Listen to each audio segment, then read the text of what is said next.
Okay, so let's talk about a worldview that kind of flips everything we think we know about mythology on its head. You know how most stories are all about these huge beginnings and like even bigger, fiery endings? Well, for the ancient Egyptians, their story was something totally different. It was all about the daily grind, this unending task of just keeping the world from falling apart. It's a huge shift in how you look at things. So let's get into it. Think about it. Most mythologies you hear about, they're all building up to some final epic showdown, right? An Armageddon, a Ragnarok, the whole 9 yards. But what if the biggest threat, the real danger, isn't some spectacular explosion at the end? What if it's more like a slow, quiet decay? What if the universe doesn't go out with a bang, but just unravels? And that right there, that was the number one fear for the ancient Egyptians. See, for them, chaos wasn't some big boss you defeat at the end of the game. Nope, it was this constant, nagging presence, always there. The real horror story wasn't a final judgment day. It was the world just losing its structure, its balance, and slowly sliding back into the messy, formless goop it started as.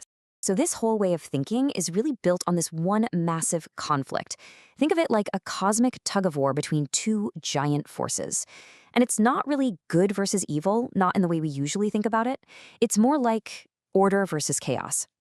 So let's meet the main players on each side of the rope, Mot and Isfet.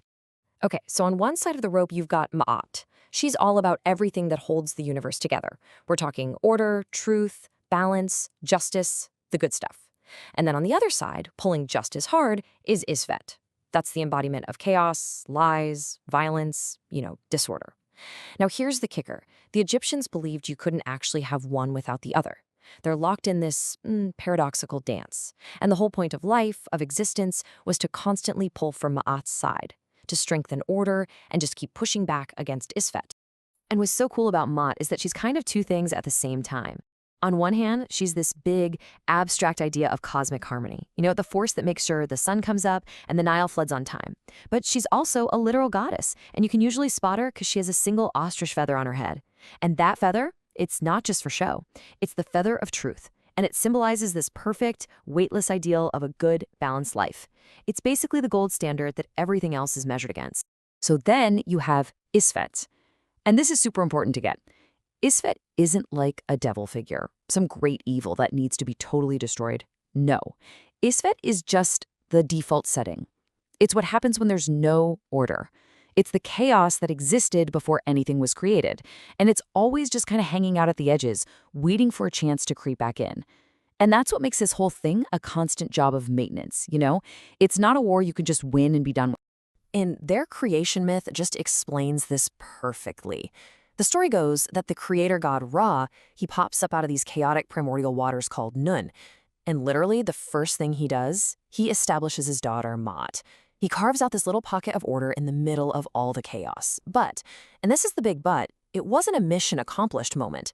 It was more like ringing the starting bell for an eternal fight to keep that fragile little bubble of reality from bursting. So, if reality is this fragile, you gotta ask, right? Whose job is it to keep it all together? And the Egyptian answer is, well, it's pretty profound. It's everyone's job. This wasn't something you could just sit back and watch.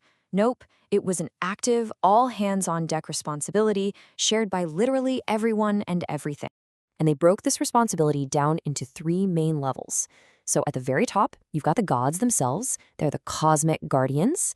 Then in the middle, you have the pharaoh, who's like the manager of Ma'at down here on Earth.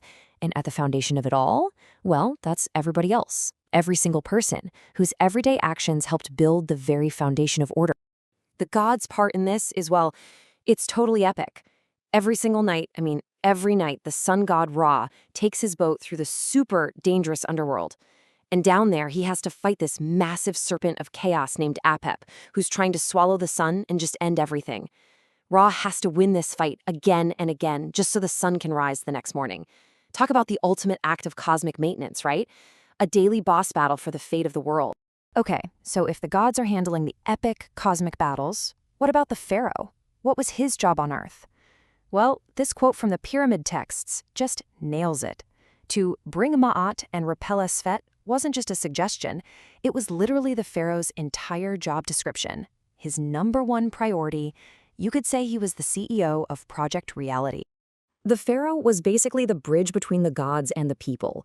He was the guy who guaranteed Ma'at was being upheld on earth, and his actions had real physical consequences. Like if he was a just and good ruler, the Nile would flood just right, crops would be amazing, the country would be safe. But a bad king, that could lead to drought, famine, even invasion. And those weren't just bad luck, they were seen as actual physical signs that Isfet was winning the tug of war. But it wasn't all on the pharaoh's shoulders. Not at all. Every single person had a part to play. See, this whole thing wasn't just about gods fighting giant snakes. It was about the little, everyday decisions. Things like telling the truth in court, being honest when you trade, taking care of the poor and vulnerable. These weren't just nice things to do.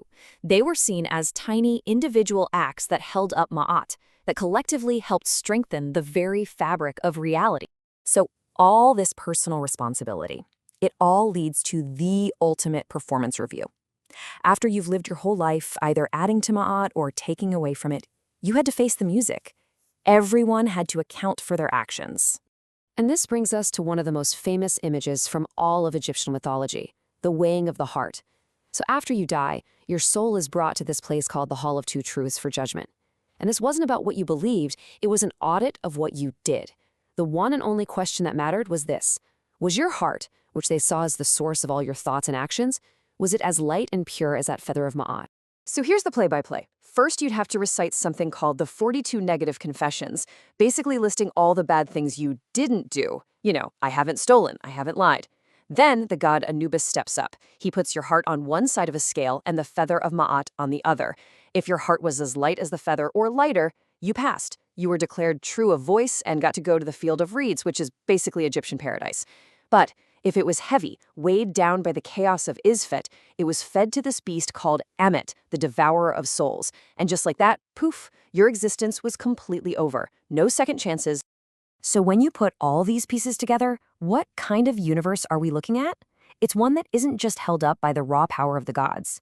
It's a cosmos built on a foundation of constant, collective care.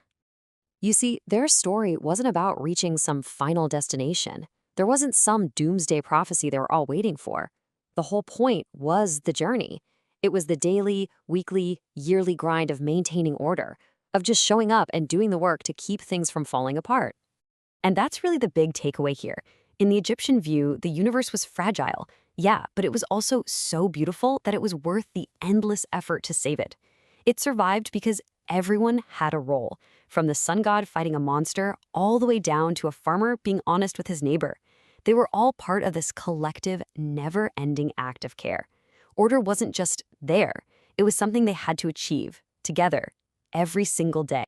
And that leaves us with a pretty incredible thought, doesn't it? This ancient way of thinking saw every single good choice as having cosmic importance. It suggests that order and harmony, they aren't just things that happen. They're things we have to actively build and maintain together every single day. And it kind of makes you wonder, what if our world too depends on that very same delicate balance we all help maintain?